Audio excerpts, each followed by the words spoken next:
today, attended by hundreds of thousands of opposition supporters. Watch you. Light them all up. 202 traffic, 260. Come on, fire. Hey, Roger.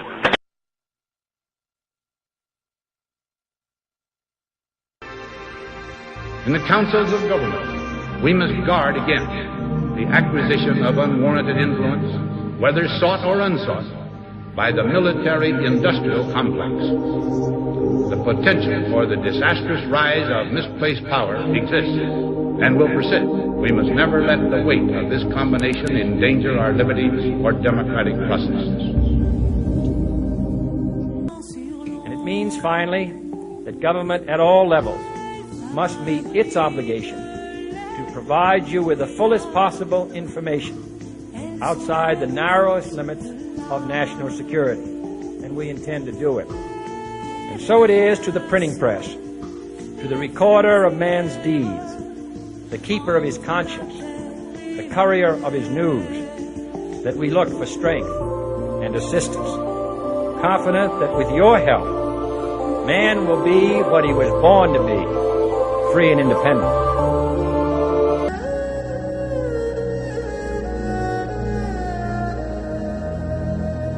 The missiles have a particular sound, and then, of course, the bombs have a different kind of sound, and then, of course, there's the impact sound. So we counted 89 of those yesterday. Now, you are in New York City. Just imagine that 89 times either a bomb or a missile falls inside New York City. Now, the approximate population of the metropolitan Tripoli area is around 1.5 to 2 million people. So we're not talking about a sparsely populated area. We're talking about an area where people live. Hey guys and girls, how you doing?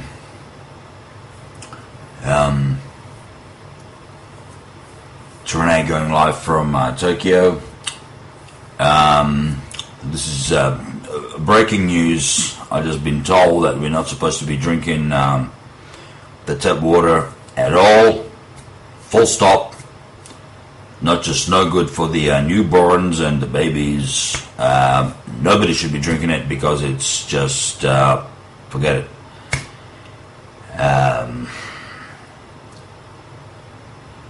This is crazy. We're talking about a city of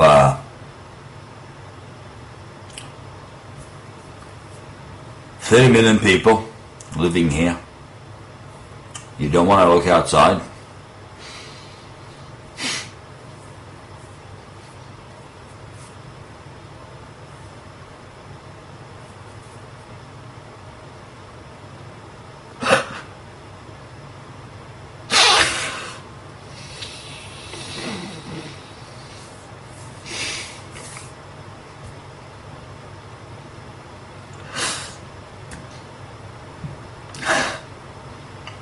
So many people living here. So many. Millions of people living here.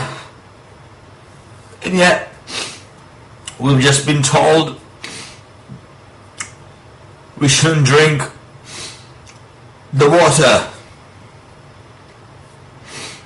And that to me also spells, well, don't shower in it either.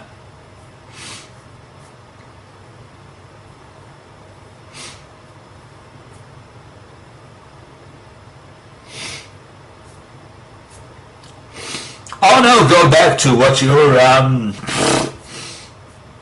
who's gonna win the Dancing with the Stars crap. Watch that shit, yes. Go and do that, absolutely. That's a lot more important than this sort of crap here, you know. So, I'm probably not going to be showering for a while, so you don't want me to be one of those superstars dancing with those guys up there because they'll all be going, oh, he smells a bit, doesn't he? Yeah, of course, I just came back from Tokyo, and guess what? I'm oozing with it. I'm like, whoa.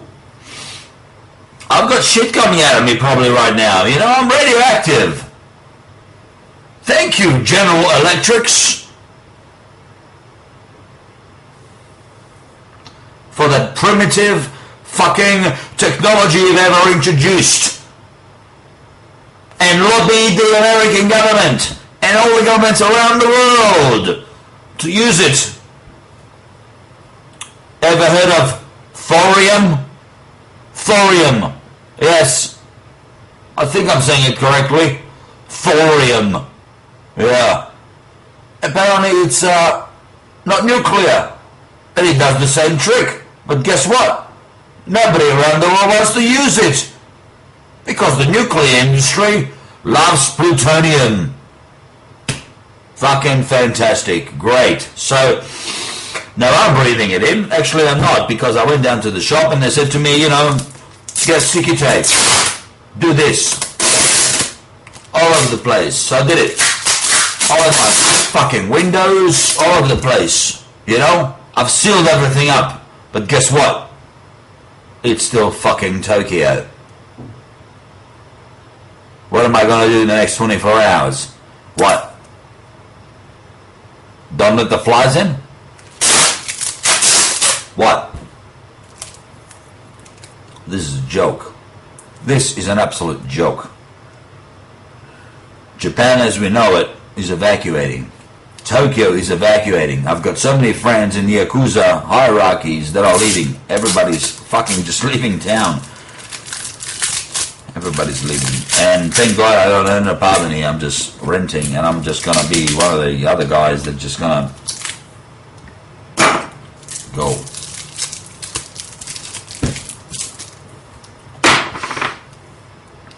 ASAP.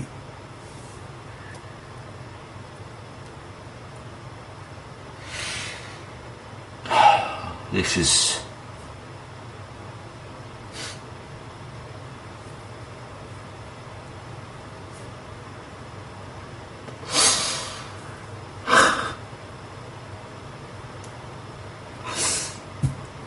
This is the real news. Japan is evacuating. Yeah? 120 million people. Anybody got a spare? You need to, like, you know, can we go to China or America maybe? Or Taiwan? This is the end of Japan.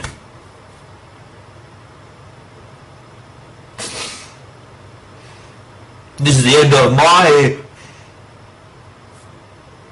humble, miserable little experience in Japan. Coming to an end. I can't leave. I don't want to leave.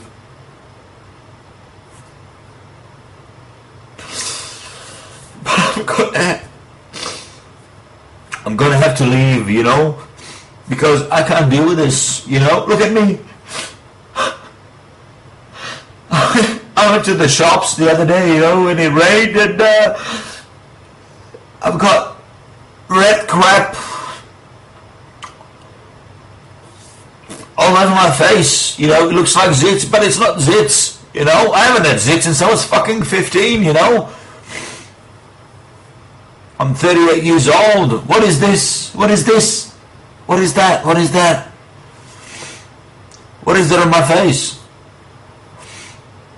And yet they're telling us everything's fine. Oh, they're just a nuclear reactor just overreacting, you know. Right. Great.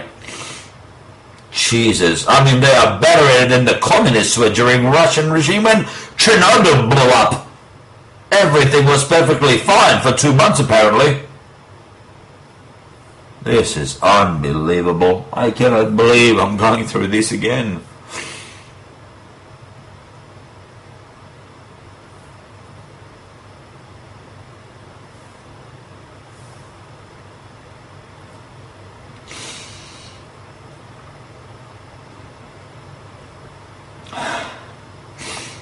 And out of all people in the world,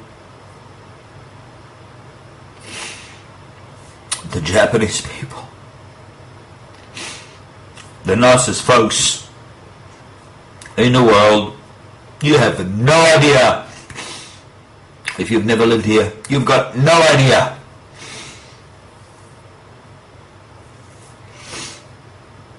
They will bow in front of you, they'll do everything for you.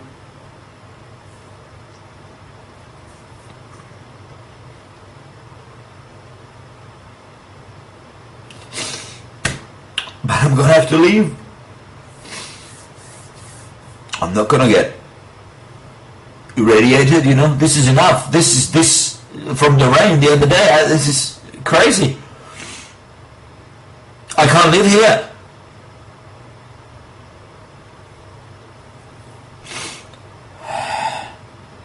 Look at me.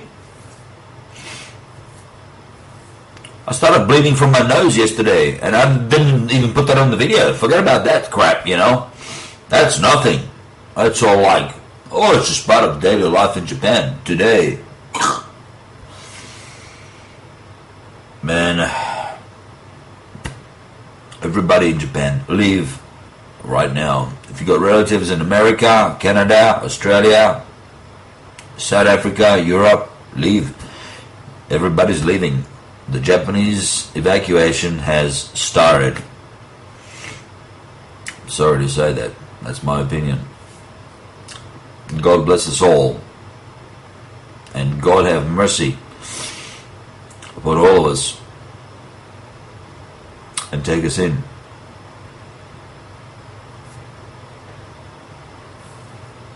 Nikola Tesla is regarded as the founding father of free energy. His astounding developments in the generation of alternating electrical current are still being used today. His most notorious project involved the transmission of wireless electricity into the atmosphere, which allowed for unlimited power to be freely accessed by everyone. When his financial backer, J.P. Morgan, realized that this power system could not be metered, all funding was immediately withdrawn. Tesla's electrical broadcast towers were dismantled, and through Morgan's many close connections with the media and government, Tesla's career was destroyed. In 1977, Bruce De Palma unveiled the first prototype of the N machine, an electrical generator which uses rotating magnets to generate up to 5 times more power than it takes to drive it. I know about the fact that the Japanese government and the Indian government have ongoing projects to produce N machines for domestic power. My partner is Paramahamsa Tiwari, who is the director of the Nuclear Power Corporation of India, which operates all the nuclear plants in India. In late 70s, I learned from Bruce De Palma that he had carried out certain crucial experiments by rotating electromagnets. Tiwari tested a prototype based on De Palma's N machine under laboratory conditions. The results were deemed too impressive, causing disbelief and suspicion among conservative government officials and the power consortiums that backed the project. Tiwari was forced to abandon the project completely. It's a major breakthrough that will no doubt make motorists happy. And as Ralph Robinson explained, the Pentagon is also showing lots of interest in this project. U.S. inventor Stan Myers released his water-powered car engine in 1988. The Pentagon flew a lieutenant colonel in last week to look at Meyer's invention. There's talk of possibly using it in the Star Wars defense program and to run Army things. Myers found it virtually impossible to secure financial backing after certain Pentagon officials paid him a visit. A number of similar inventions were developed and tested all around the world. Professor, do unidentified flying objects without question exist? 95% of all UFO sightings can be immediately identified as the planet Venus, weather balloons, weather anomalies, swamp gas, you name it, we've got it nailed. It's the 5% that give you the willies. 5% remain totally unexplained. And you're saying to 5% unexplained to the point where they are legitimately an unidentified flying object. And we're talking about generals. We're talking about Air Force pilots. We're talking about governors of states that claim that, hey, this is beyond our understanding of the laws of physics. Can I have an unidentified flying object that is not necessarily from some other place? It's possible, but we've looked at all the alternatives. These are multiple sightings by multiple modes. In other words, pilots, eyewitnesses, radar, visual sightings. These are very hard to dismiss, the handful of sightings. one over Alaska, another over Belgium, another over Iran. The handful of things that still cannot be explained defy known laws of physics. So then, by that definition, does this confirm the existence of life on other planets, in your opinion? I wouldn't go that far. We need alien DNA or an alien chip. That would nail it to the wall right there. We don't have that. We don't have the smoking gun. But this book is as close as you're going to get to the smoking gun. We're talking about senior military officials who were involved in the investigations of these incidents saying we are clueless. If you were to look at those who argue, well, hang on, there's no way that they could get here from some other planet, that the technology doesn't exist, the stars are too far away, you rebut that sort of thinking with what?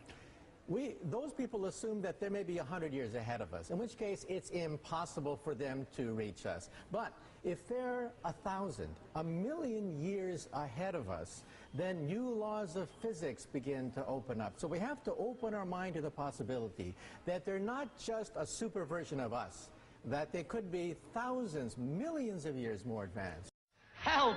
1, 2, 3, 4! Help!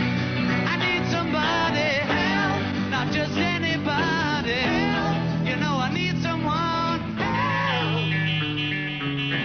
When I was younger, so much younger than today, I never needed anybody's help in any way. But now these days are gone, I'm not so self-assured. Now I find I've changed my mind and opened up the door. Help me if you can, I'm feeling down, and I do appreciate you being around. Help me get my feet back on the ground. Won't you please, please help me? And now my life has changed in oh so many ways. My independence seems to vanish in the haze. And then this clever day, I'm not so self-assured. Know that I just need your light. I've never done before. Help me if you can, I'm feeling down, and I do appreciate you being around. Help me get my feet back on the ground. Won't you please, please help me? When I was younger, so much younger than today, never needed anybody's help in any way. But now these days are gone, I'm not so self-assured. Now I've changed my mind and opened up the door. Help me if you can, I'm feeling down, and I do appreciate you being around. Help me get my feet back on the ground. Won't you please, please help me, help me, help me.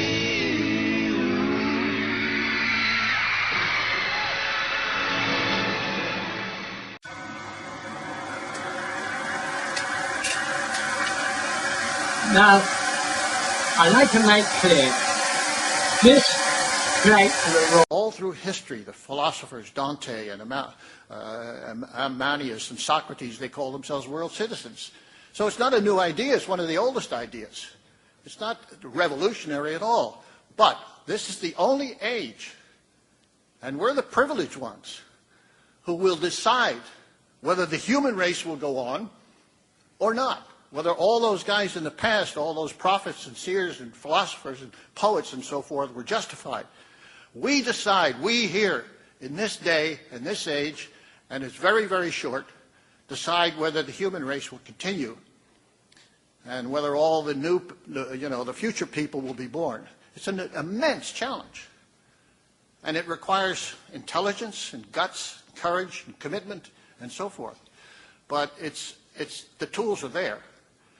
When you talk about sovereignty, the United States is a good example of sovereignty because I told Mr. Bush, I wrote him a letter, I said, the first three, you're not sovereign, Mr. Bush. The people are sovereign. The Constitution is the first three words say, we the people. And nobody knows very few people have read the Ninth Amendment. or even the Bill of Rights in the United States. Very few people have read constitutions at all. But most of the state constitutions say that this Constitution derives from the people. Well, we are the people. And we have to exercise our sovereignty. Okay. That's why I don't have fear. I only have fear of myself and my flesh and not being up to the challenge. And I ask you to look in the mirror and ask yourselves, what are you doing in this time of great challenge? What are you doing to unlock minds? Once you unlock a mind, once you unlock somebody, then they can unlock their soul. The question of whether God is bound by the laws of science is a bit like the question, can God make a stone that is so heavy that he cannot lift it?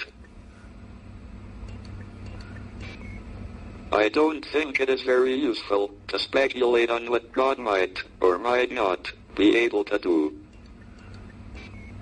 Rather, we should examine what he actually does with the universe we live in. All matter is merely energy condensed to a slow vibration, that we are all one consciousness experiencing itself subjectively. There is no such thing as death. Life is only a dream, and we're the imagination of ourselves. Here's Tom with the weather. It sounds to me as if there were probably 2 or 3 people in one person, in terms of the amount of passion and emotion that were assembled in that one human body. The universe is a result of what we are doing in our lives.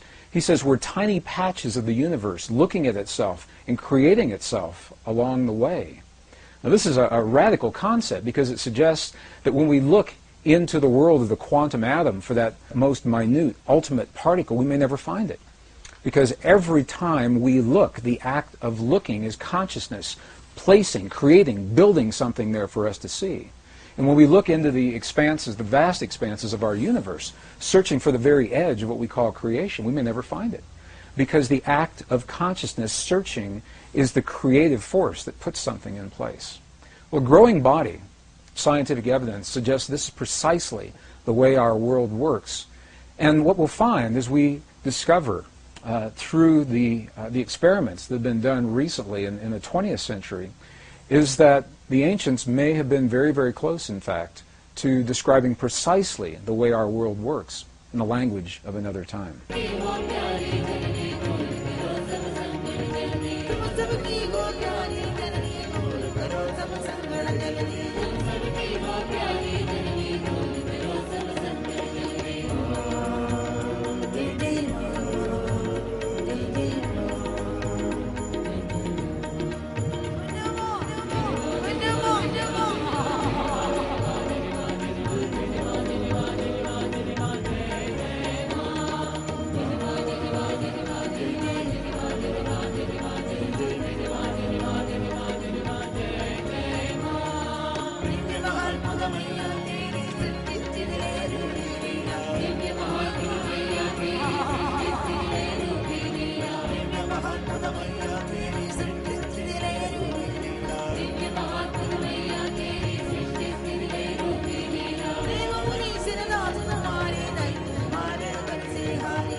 We have this litany of issues. You have 200,000 farmers who have killed themselves because they've gone into debt.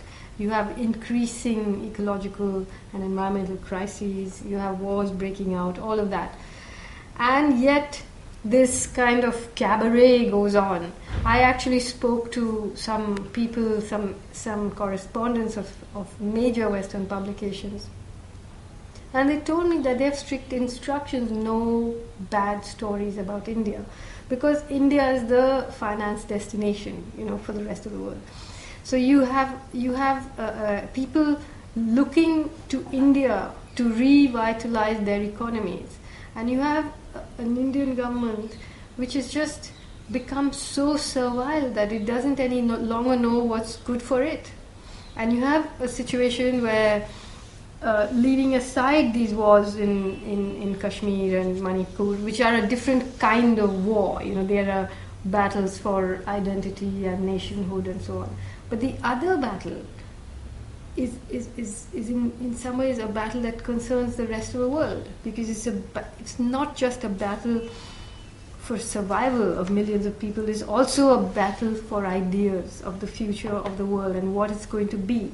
And what you have is somebody like Chidambaram, the Home Minister, who used to be the Finance Minister from Harvard Business School, directly in line with the Prime Minister Manmohan Singh and Montek Singh Ahluwalia, that kind of IMF imagination, saying that he visualizes an India in which more than 70% of its people live in the cities, which is something like 500 million people. He expects that they should be on the move. They cannot be moved unless it becomes a military state.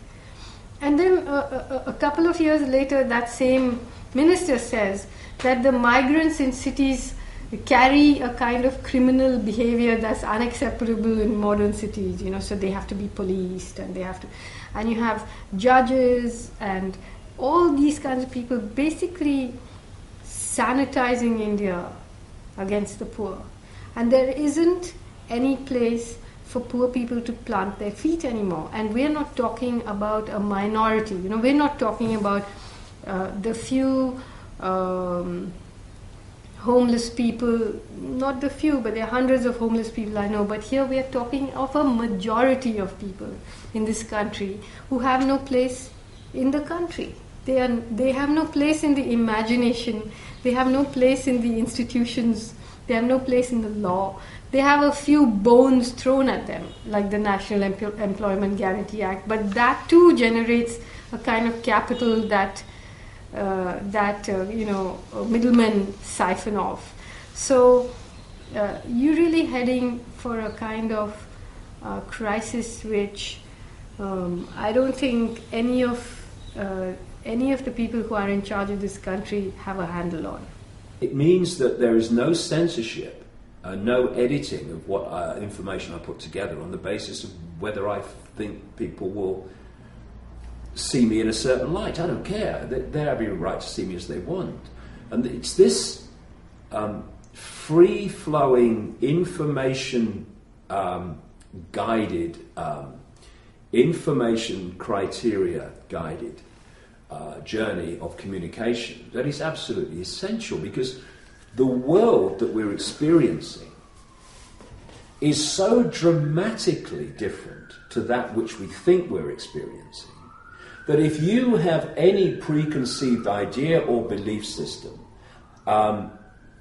to protect or to influence your sense of what is, then forget it. You are simply not going to you're not going to let the information be the guide. You're letting preconceived idea or belief system be the guide, or protecting your belief system being the guide. For instance, in places like the United States, there are very large numbers of people who are investigating this global enslavement of humanity, but only in certain areas, like banking scams and engineered wars and engineered terrorist events and control of the media and all this stuff. And that's important, it's good, I'm not knocking it for a second, we need to know about that. But this is far, far bigger than that. And the rabbit hole goes much deeper than that. And that they won't go any deeper in the rabbit hole. Because if they do, suddenly, A, their religious often mostly Christian belief system is going to be under threat, so they won't go there. And also, they're also looking that if I go any deeper in this rabbit hole and start talking about it, well, I'm going to get laughed at and dismissed and all the rest of it, so I'm not going there. So I'm going to stay at this level, which is fine, and that's good, and we need to know that. But we ain't going to find answers to the enslavement of humanity when we're only willing to investigate and communicate that tangible level that we can see, touch and taste. Because the see, touch and taste level of this is merely, if you like, it's the movie screen. It's the movie when it hits the screen. It's a done deal. It's happened. We've got to start investigating where this projection is coming from. We know, us flatlanders, about left-right, and we know about forward-back, but we have never heard of up-down. Let us imagine that into flatland, hovering above it, comes a strange three-dimensional creature which, oddly enough, looks like an apple. And the three-dimensional creature sees an attractive, congenial-looking square, watches it enter its house, and decides in a gesture of interdimensional amity to say hello. "Hello," says the three-dimensional creature. "How are you? I am a visitor from the third dimension." Well, the poor square looks around his closed house, sees no one there, and what's more, has witnessed a greeting coming from his insides, a voice from within. He surely is getting a little worried about his sanity. The three-dimensional creature is unhappy about being considered a psychological aberration, and so he descends to actually enter flatland. Now, a three-dimensional creature exists in flatland only partially. Only a plane, a cross-section through him can be seen. So, when the three-dimensional creature first reaches flatland, it's only the points of contact which can be seen, and we'll represent that by stamping the apple in this ink pad and placing that image in flatland. And as the apple were to descend through, slither by flatland, we would progressively see higher and higher slices, which we can represent by the apple. So the square, as time goes on, sees a set of objects mysteriously appear from nowhere and inside a closed room and change their shape dramatically. His only conclusion could be that he's gone bonkers. Well, the apple might be a little annoyed at this conclusion, and so, not such a friendly gesture from dimension to dimension, makes a contact with the square from below and sends our flat creature fluttering and spinning above flatland.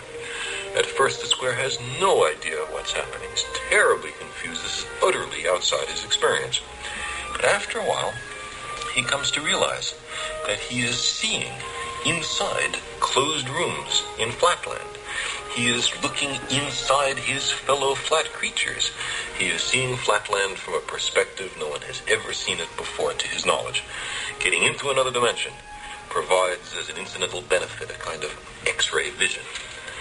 Now our flat creature slowly descends to the surface, and his friends rush up to see him.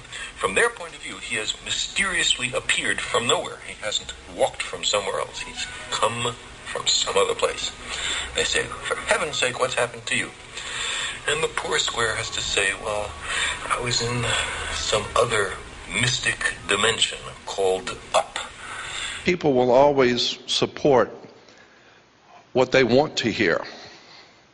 And the one thing around the world that the ancient peoples and anyone who has traveled and dealt with the public, you will find the one thing that people, generally speaking, do not want to hear is the truth. Nobody is happy when they have to be faced with the truth. And so there are some brave people, like maybe you here today, who are at least open to hear something that may conflict with what you believe or what you know, but at least you're truth seekers. That's what I have always been, as a truth seeker. I always say I'm not the world's foremost authority on anything, because I'm at least smart enough to know how much I don't know. But when you begin to break down how government works, banks work, you begin to see a whole world that you've never known. The word I use is occult. Occult simply means hidden. And this is exactly what is going on in the world today. Our governments, banks, institutions of education, etc., are operating on a totally occult or hidden basis. And so what we are told and given to understand is not the truth. Let me give you an example. How many people have heard me lecture or talk about the maritime system of commerce? Okay, so most people at least have heard about the subject. For those of you who haven't, I'll just give you some examples. When you go into court, why do you have to go to court? You play tennis on a court.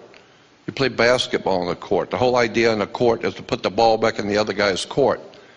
So you have a team of lawyers, and they throw the ball back in the other guy's court, and that team throws the ball back in the other guy's court, and the judge is a referee. And he doesn't care who wins or loses, he's going to get paid anyway.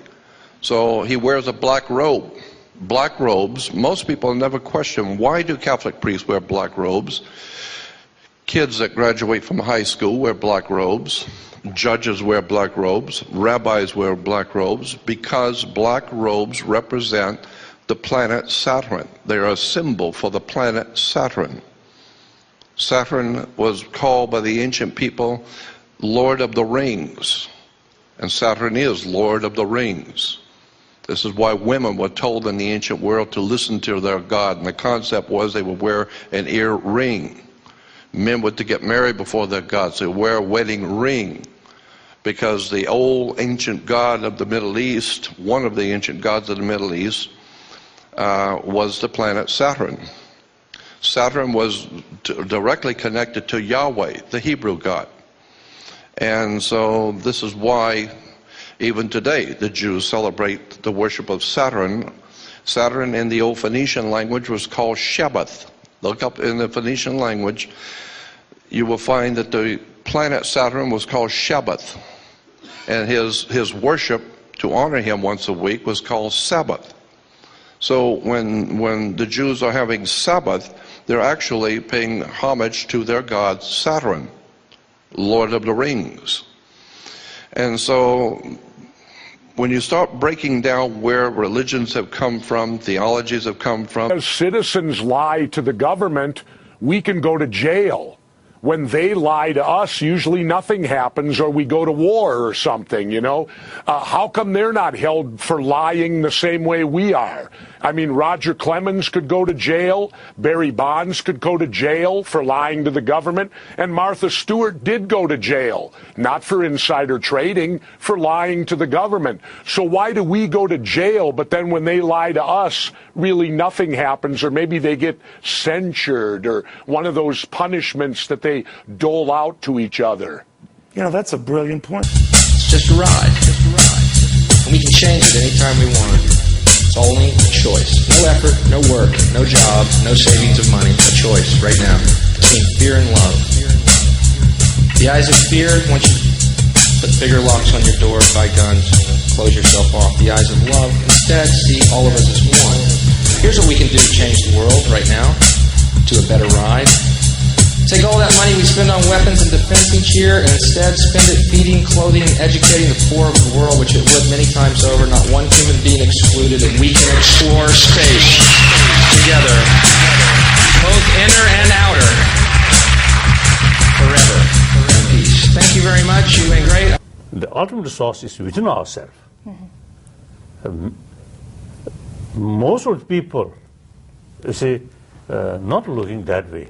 Just money or some other material facility, that is the ultimate source of happiness. That's wrong.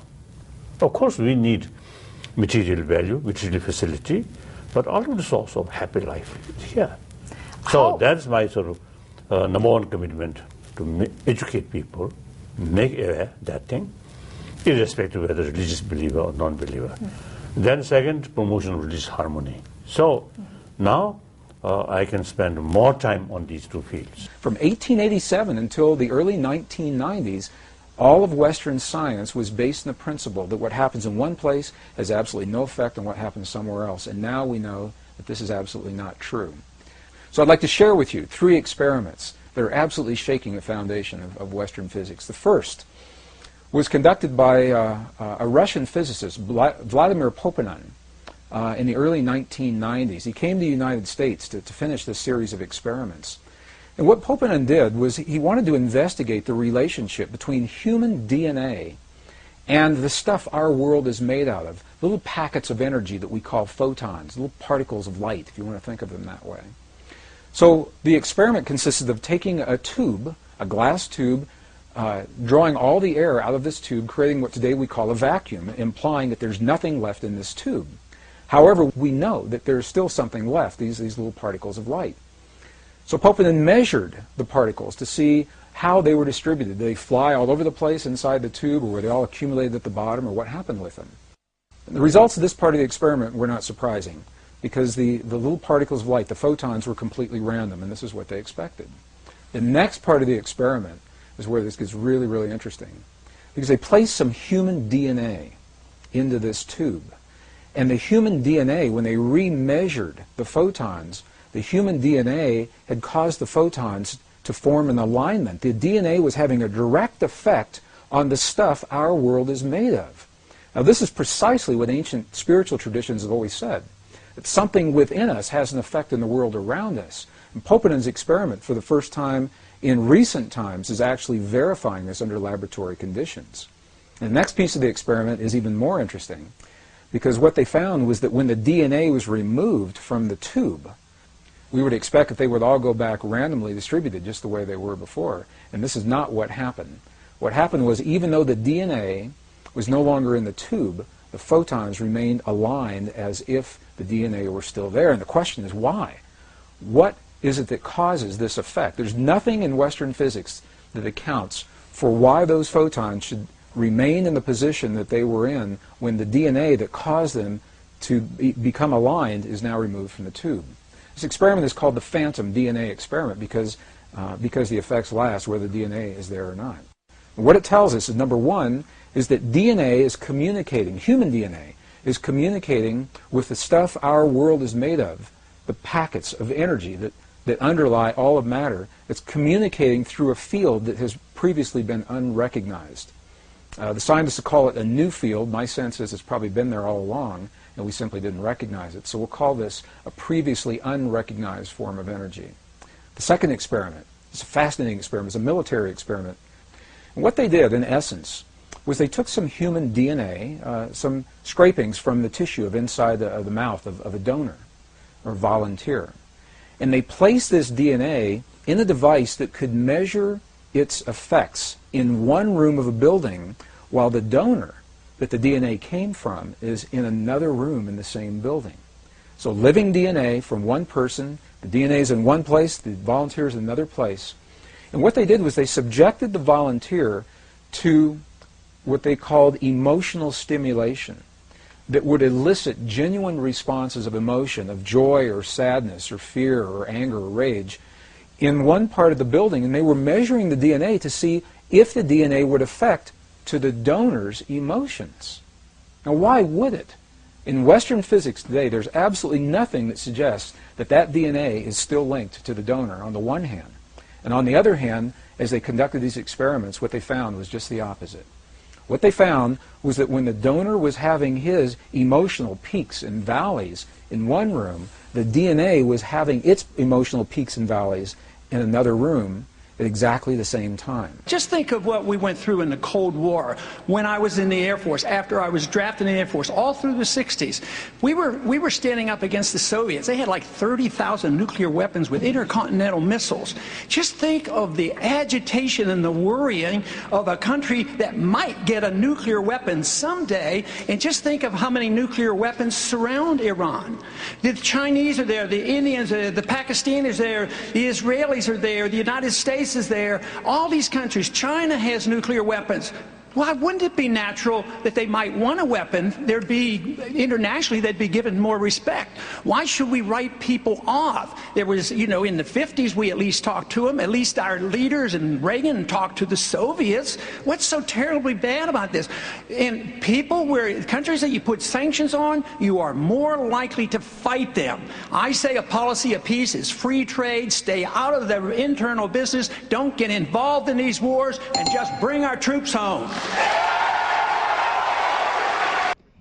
Here's what we should do to avoid default. Increase the debt ceiling with no strings attached. Here's how to get out of debt. End the wars. Save $1 trillion in 10 years. Repeal tax cuts to the wealthy. Save another $1 trillion.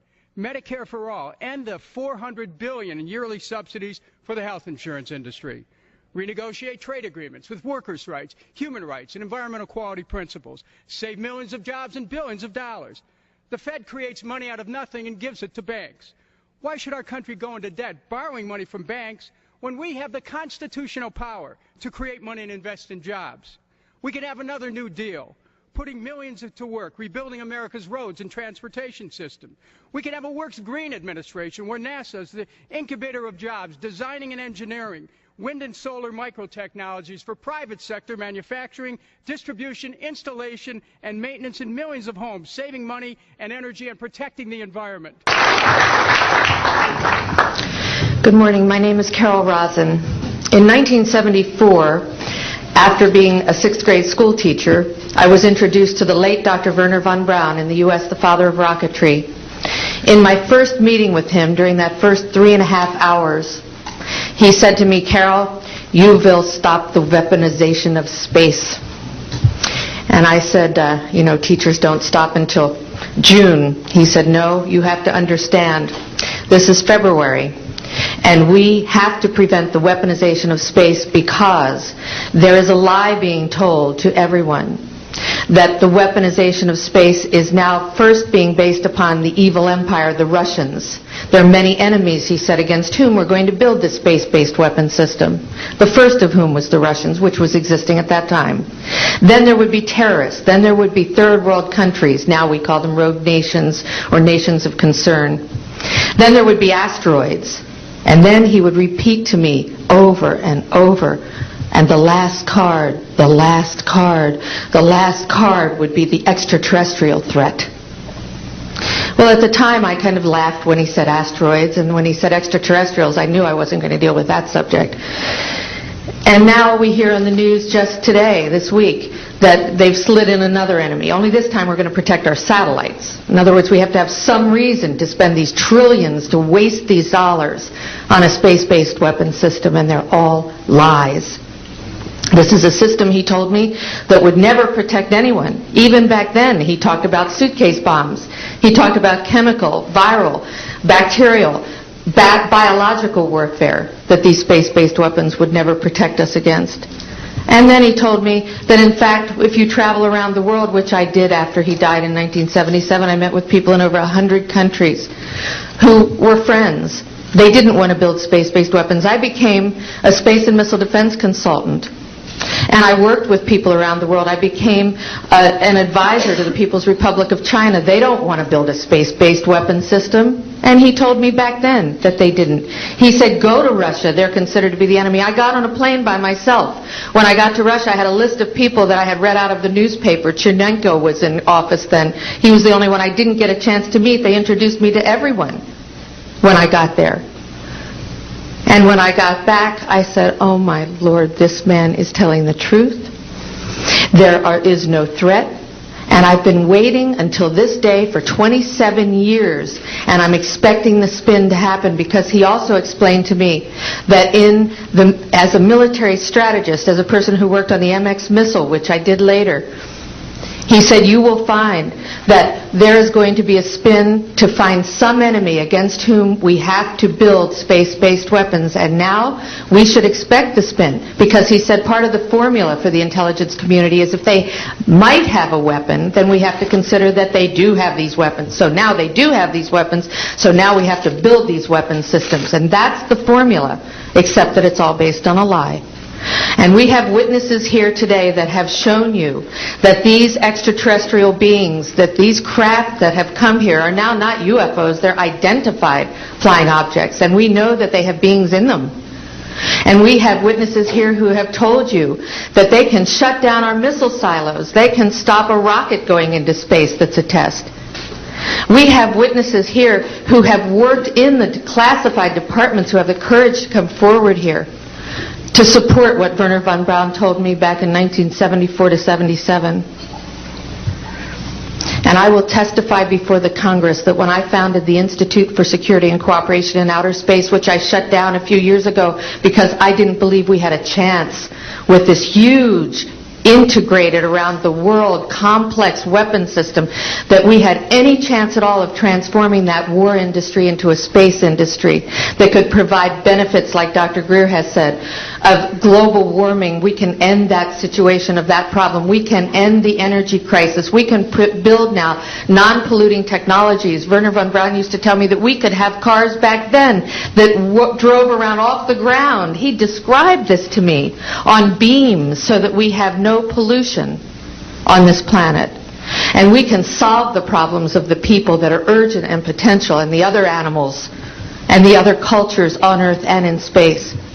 And we can end the arms race without dislocating the industry jobs, without disrupting the economy, by transforming, Wernher von Braun told me, the war industry into a global cooperative space industry that will provide, he said, finally, more jobs and profits on this planet than during any hot or cold wartime, more products and services that can be applied directly to solving the problems of this planet. And we can have a whole planet now that lives in peace on Earth, with all the cultures on Earth and with all the extraterrestrial cultures in space. And these are words that Wernher von Braun told me in 1974, and I will testify before the Congress under oath about everything I have said and more. Thank you.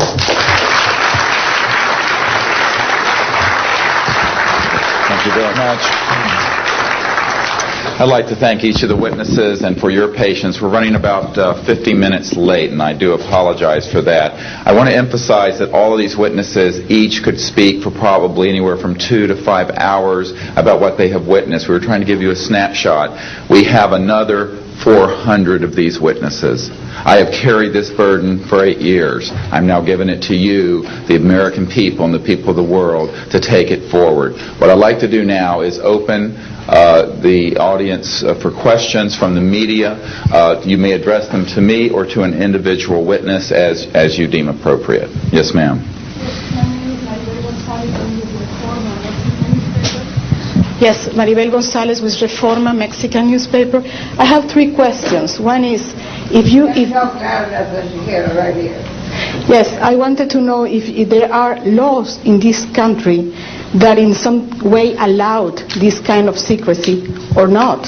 And then I wanted to know if there's a need to change any kind of law. And the next one I wanted to ask you, if you may, is who is profiting from this secrecy that maintains in secret the solution to the energy crisis? I mean... Well, let me get to those, okay, quickly, because we are short on time. First of all, I think initially there was an appropriate national security apparatus in place in the 40s during the Truman and also Eisenhower years. By the late Eisenhower years, we have a testimony from Brigadier General Stephen Lipton, still a practicing attorney, that by the late Eisenhower years that he had lost control of these projects primarily because of the compartmentalization into the military-industrial complex. Operative word industrial.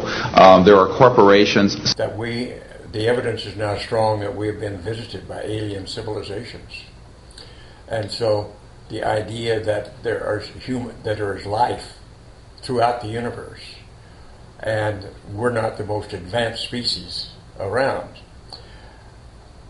And so eventually we know that our sun will burn out, and we're going to have to become an advanced species going off out of this solar system.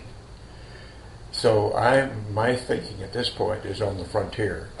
What do we need? What science do we need? I'm primarily interested in science. What science do we need to become a spacefaring civilization, continue our spacefaring, and to be able to explore our solar system and beyond, and to go outside of our solar system, and to create a civilization that's sustainable long enough to do all of that? That's my interest. Spiritual counseling, including the fear of death. We think that many times patients feel healed even though they may die from a disease if they learn to go beyond their personal fear of death. And you can never do that unless you have a patient have a spiritual experience. Where did the quantum theory come into that? Oh, it's just a metaphor, just like an electron or a photon is an indivisible unit of information and energy. A thought is an indivisible unit of consciousness. Oh, so it's a metaphor for a unit. It's nothing to do with quantum theory as in physics. No, I think quantum theory has a lot of things to say about observer effect. There are a school of physicists who believe that quantum leaps, for example, are examples of discontinuity. And creativity in consciousness is also an example of discontinuity. And that healing may be a biological phenomenon that relies on biological creativity. That at very fundamental levels it may be a discontinuous phenomenon. It's something unpredictable that happens in the proliferation of uncertainty. So it sounds like a sort of poetic use of the word discontinuity. It's actually confusion, isn't it, to bring in quantum theory other than as a metaphor. But it sounds as though you're both doing it as a metaphor and a little tinge of something like what physicists are talking about as well. Well, I think there's controversy. The aficionados in the world of quantum physics have somehow hijacked the word for their own use. Oh, okay. So they've hijacked your word. I think what happens is that there are fundamentalists in science. That is absolutely wrong. Science's quest is to try to sort out, to tease out those bits that we don't understand. Science has become so arrogant in its premise that it has all the answers in a mechanistic approach that it has, whilst it has gotten rid of lots of things like polio and malaria and tuberculosis in many parts of the world, we are now seeing the emergence of modern epidemics that are a result of some of the things that have come about through science.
We were perpendicular to the plane of the ecliptic that contains the Earth, the Moon, and the Sun, and rotating. And that allowed every 2 minutes a 360-degree panorama of the heavens, including the Earth, the Moon, and the Sun. And I suddenly realized, as I looked at that, from my studies at Harvard and MIT in astronomy, that the matter in our universe, the physicality of our universe, is created in star systems, that they're the furnace that makes matter in our universe. And I realized that the molecules of my body and the molecules in the spacecraft and in my partner's bodies were prototyped, at least, in some ancient generation of stars. So we're stardust, to put it. And this was a wow experience. This is, oh my. It was an experience, and a deep emotional experience of ecstasy and wow. And when I came back, now this continued for 3 days coming home, and I realized at that point that 400 or so years ago, when the philosopher René Descartes, French philosopher René Descartes, wrote the paper with the permission of the church, that physicality, spirituality, body, mind were different realms of reality that didn't interact. That served a great purpose, that it got the Inquisition off the backs of the European intellectuals, provided they stayed away from mind and consciousness, spirituality, and such subjects. So, for 400 years, science arose without considering these subtle subjects of mind, consciousness, spirituality.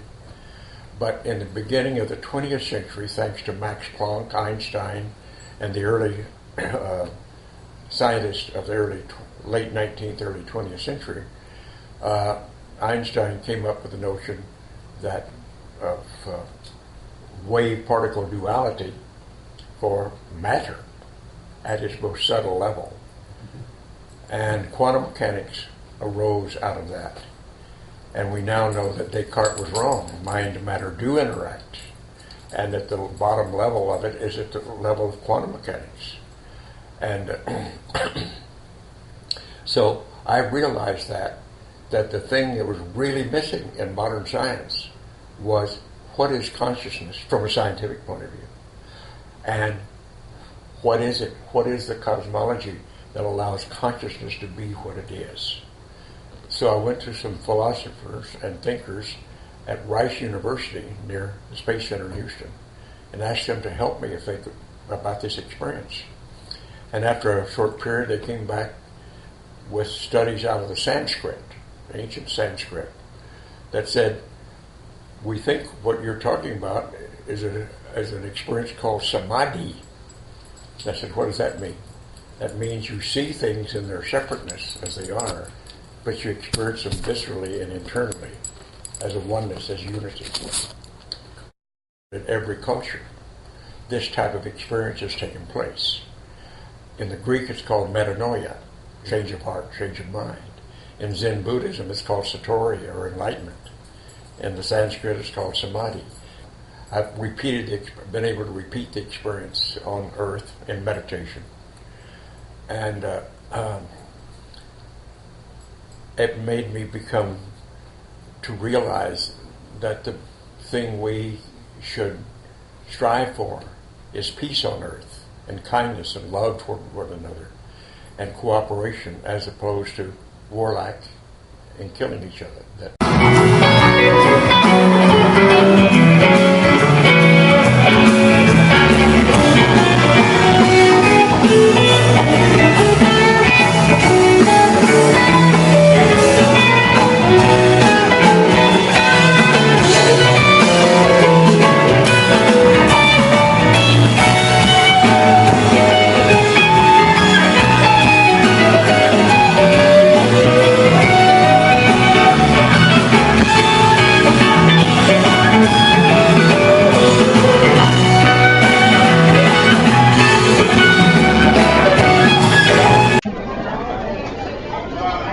Can you explain what's going on here?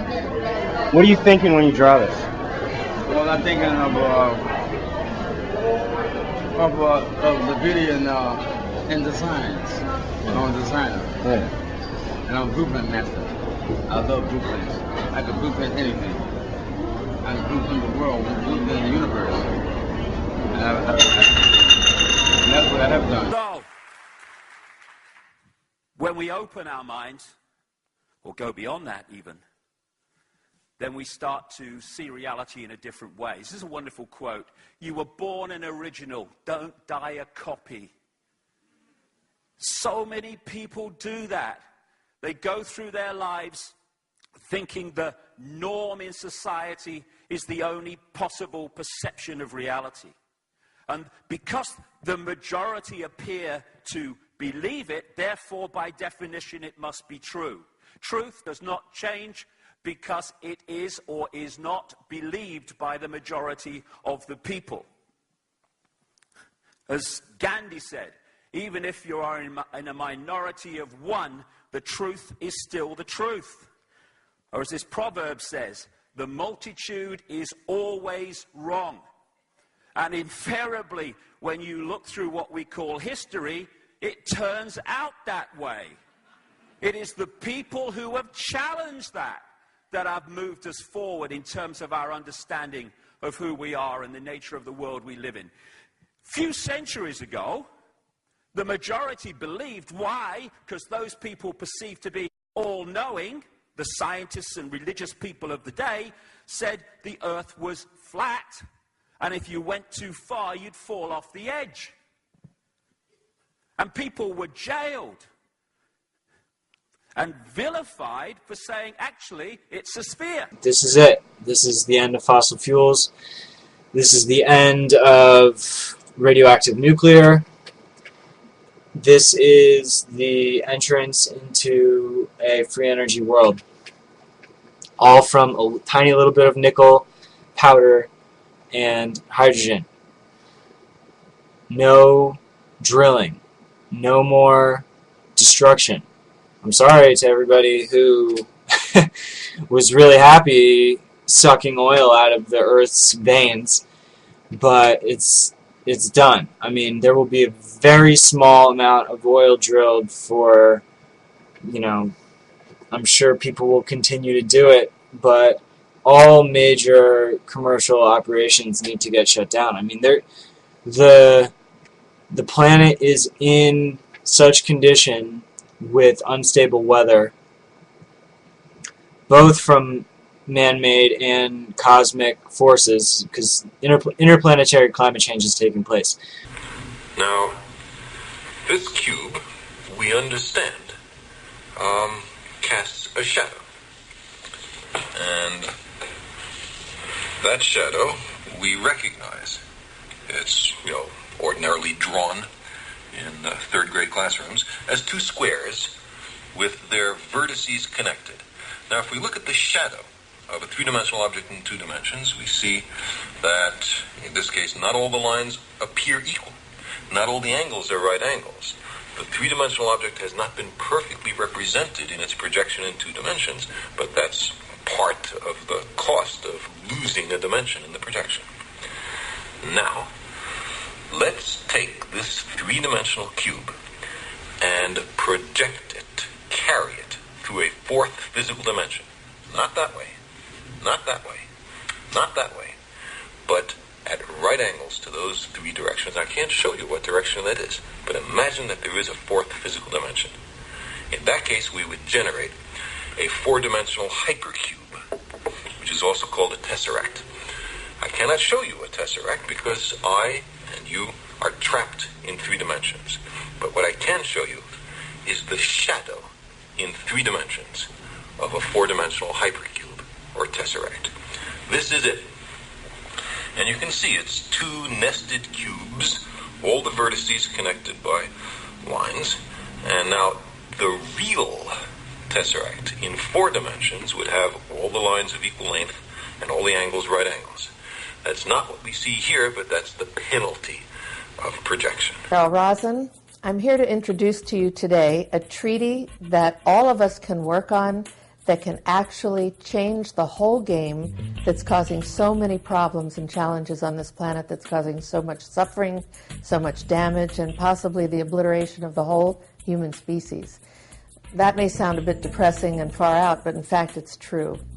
I've been working on the space issue for world peace for a number of decades. I was a school teacher at first, and then I became the first woman corporate manager of an aerospace company. I worked with the late Dr. Wernher von Braun, the father of rocketry, In the process of my working in an aerospace company and then consulting to other companies, working in the peace movement, in the environmental movement, in the animal rights movement, I discovered that a game was being played, and it's aimed at weaponizing outer space.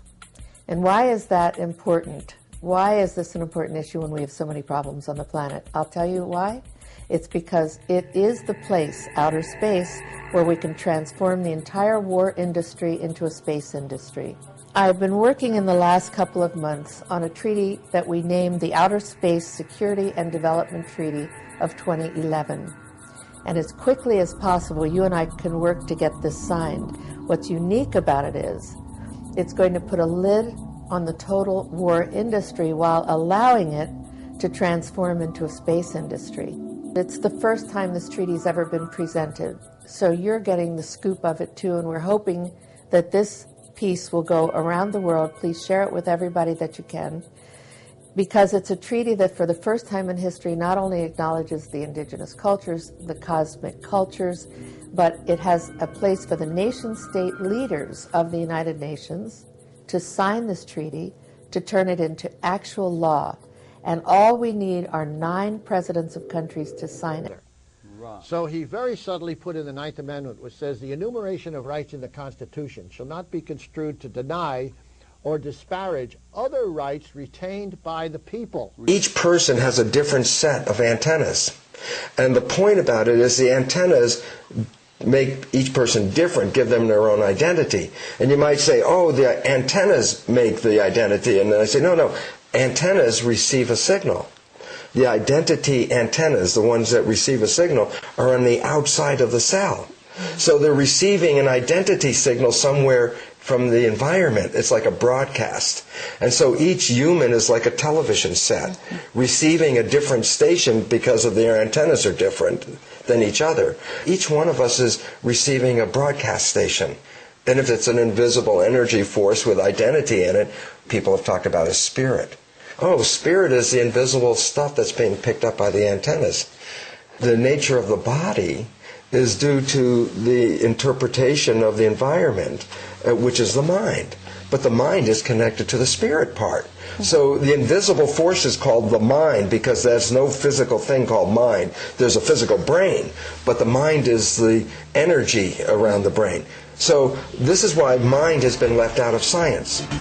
You know, myself as a revolutionary who don't have no help and not take no bribe from no one to fight it single-handed with music.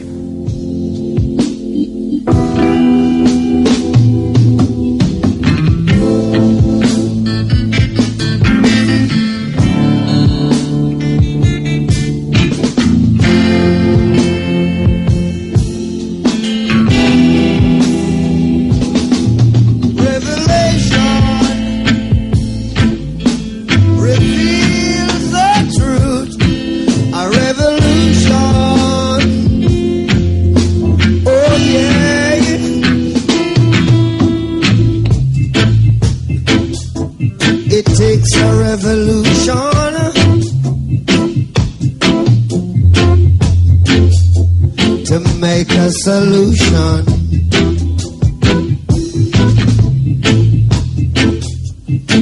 Too much frustration.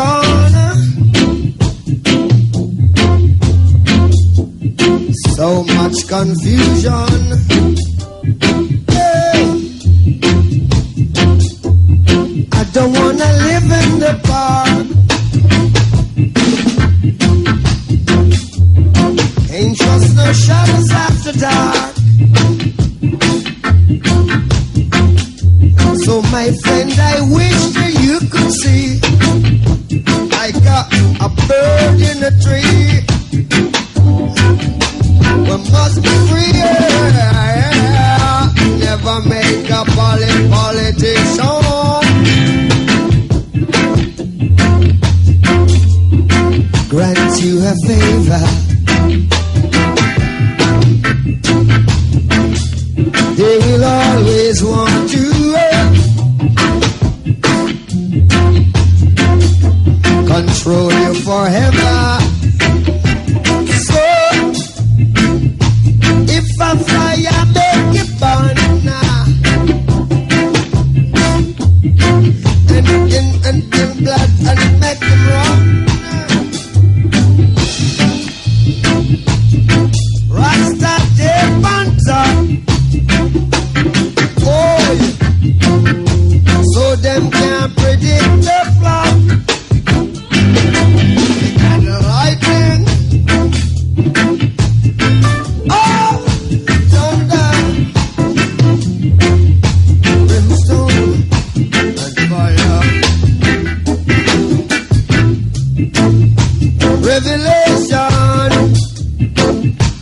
reveal the true revolution. If you don't know, a revelation reveals the true revolution. Yeah.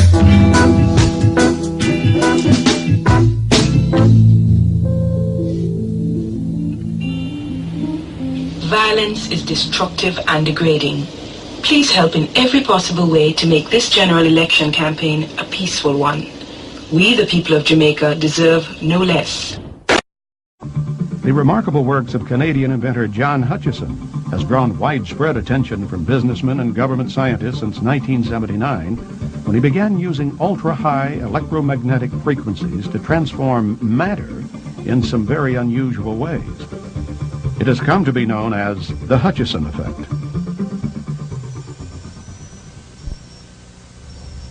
The objects you're seeing moving there is a form of levitation by translational movement, meaning that the objects become lighter and can float around. The heaviest being the barium cylinder that you see there with the two wires coming out of it. Tends to slide around on 7 pounds of its own weight. Physics of it is self-resonation of what they call a ferromagnetic and piezoelectric barium type name through a power amplifier and broad and narrow bands of electrical energy going into this crystal. So the applications of this in advanced applications using free energy or zero-point energy to power it would be in propulsion technologies. They are twice as efficient as any other solar power system. With one, you could power a small village. A field of them could power a city. Each system produces about 25 kilowatts, which is enough to power about 10 homes. However, we plan to deploy these on a large scale, 20,000 of these, which is massive, about 500 megawatts, which is the equivalent to a coal-fired plant or maybe even a nuclear plant. The ink is just drying on the contract to build the first commercial solar power station. It will fill 5 square miles of the vast Californian desert with mirrors and will supply electricity to the city of San Diego. In humanity, the people who are against animal cruelty and feel self-righteous enough to think that it's justified to inflict harm or even wish harm on these people.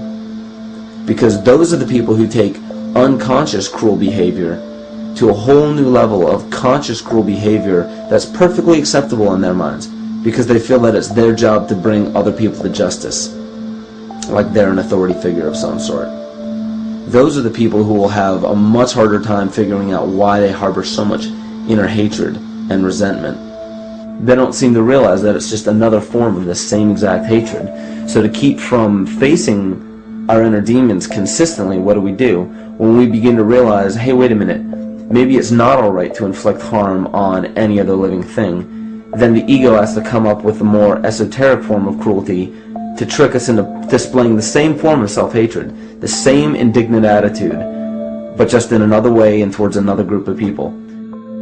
But the emptiness will always find a way back in, and people will always start to feel restless again, no matter how many times they transfer blame to yet another person or yet another group. We need chaos in our lives. We crave destruction. We beg for catastrophe. Because if we don't have these things to act as a form of exorcism or a catalyst for us, we start to notice these things in ourselves, and that's what we don't want. You see, we can deal with wars. We can deal with terrorism. We can deal with stock market collapse and economic collapse. We can deal with these things. But once we start to notice this chaos within ourselves, that's what we're really afraid of. We'll take 1,000,000 September 11ths over one moment of true insight towards our self-hate.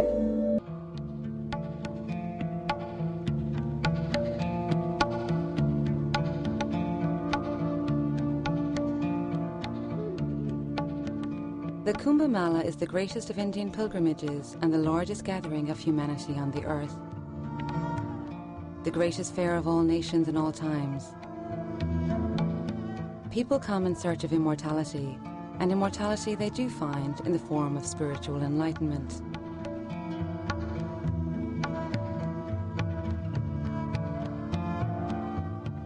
The festival rotates between 4 cities: Allahabad, Ujjain, Hardwar and Nasik. The Kumbh Mela of 2001 was a very auspicious occasion and held in Allahabad on the banks of the Ganges.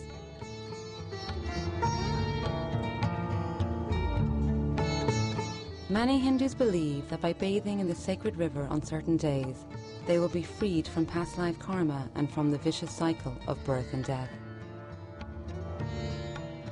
For many centuries and perhaps thousands of years, this is the place of the most amazing meetings of people, religions, sadhus, saints and pilgrims, all gathering to gain knowledge and enlightenment.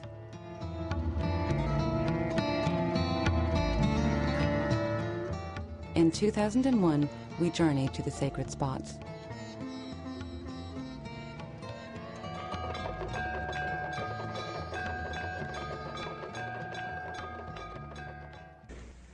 The very word secrecy is repugnant in a free and open society, and we are, as a people, inherently and historically opposed to secret societies, to secret oaths, and to secret proceedings. We decided long ago that the dangers of excessive and unwarranted concealment of pertinent facts far outweighed the dangers which are cited to justify it. Even today, there is little value in opposing the threat of a closed society by imitating its arbitrary restrictions. Even today, there is little value in ensuring the survival of our nation if our traditions do not survive with it. And there is very grave danger that an announced need for increased security will be seized upon by those anxious to expand its meaning to the very limits of official censorship and concealment. That I do not intend to permit to the extent that it's in my control. And no official of my administration, whether his rank is high or low, civilian or military, should interpret my words here tonight as an excuse to censor the news, to stifle dissent, to cover up our mistakes, or to withhold from the press and the public the facts they deserve to know. For we are opposed around the world by a monolithic and ruthless conspiracy that relies primarily on covert means for expanding its sphere of influence, on infiltration instead of invasion, on subversion instead of elections, on intimidation instead of free choice, on guerrillas by night instead of armies by day. It is a system which has conscripted vast human and material resources into the building of a tightly knit, highly efficient machine that combines military, diplomatic, intelligence, economic, scientific, and political operations. Its preparations are concealed, not published. Its mistakes are buried, not headlined. Its dissenters are silenced, not praised. No expenditure is questioned, no rumor is printed, no secret is revealed.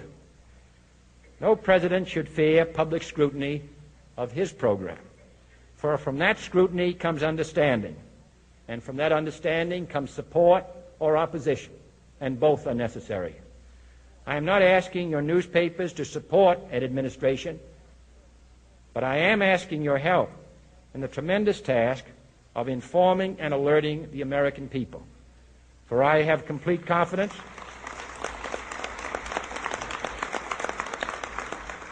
in the response and dedication of our citizens whenever they are fully informed. I not only could not stifle controversy among your readers, I welcome it. This administration intends to be candid about its errors. For as a wise man once said, an error doesn't become a mistake until you refuse to correct it.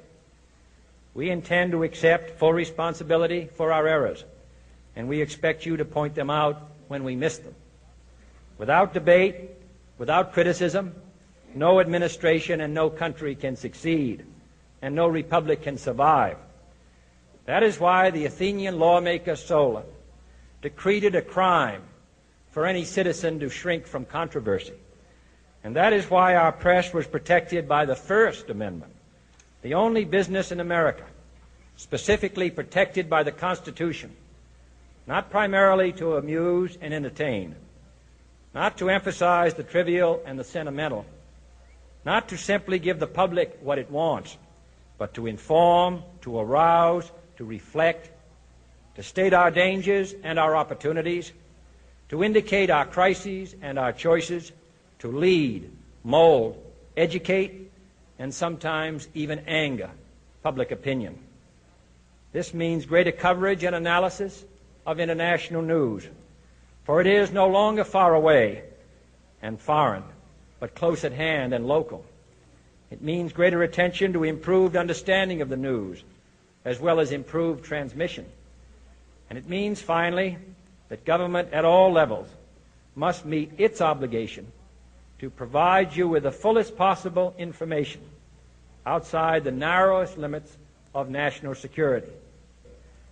And so it is to the printing press, to the recorder of man's deeds, the keeper of his conscience, the courier of his news, that we look for strength and assistance, confident that with your help, man will be what he was born to be, free and independent.